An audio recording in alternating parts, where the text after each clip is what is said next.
That interview of Justin Bieber saying he wants to protect Billie Eilish and breaking down crying is resurfacing again. And it's crazy to think about how we saw Justin Bieber crashing out and the media pushed a certain agenda of like, he's just crashing out like a young star does. It's his ego. It's his, lust for certain things in Hollywood. And same thing with Britney. We saw her crash out.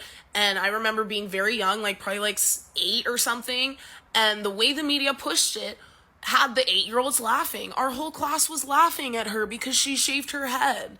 And they were pushing it as like, oh my gosh, she's such a crazy lady. Like, what has she done with her life? Look at her. And come to find out all of the trauma that had happened to these celebrities that were harmed or put in harm's way. And who knows what Justin Bieber has gone through, not just with Diddy, but potentially with Usher. And I think we've seen that these are cycles. Like, if Diddy did something to Usher, Usher brought Justin into that environment.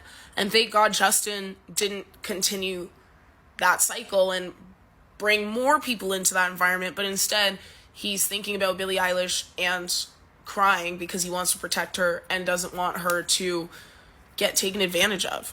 And it's so crazy to think back now to when the media was putting out so many stories judging him and talking about him going off the rails, and how the scrutiny back there was always a lens of judgment. And it was never, oh, do we think anything weird might have happened at Diddy's camp?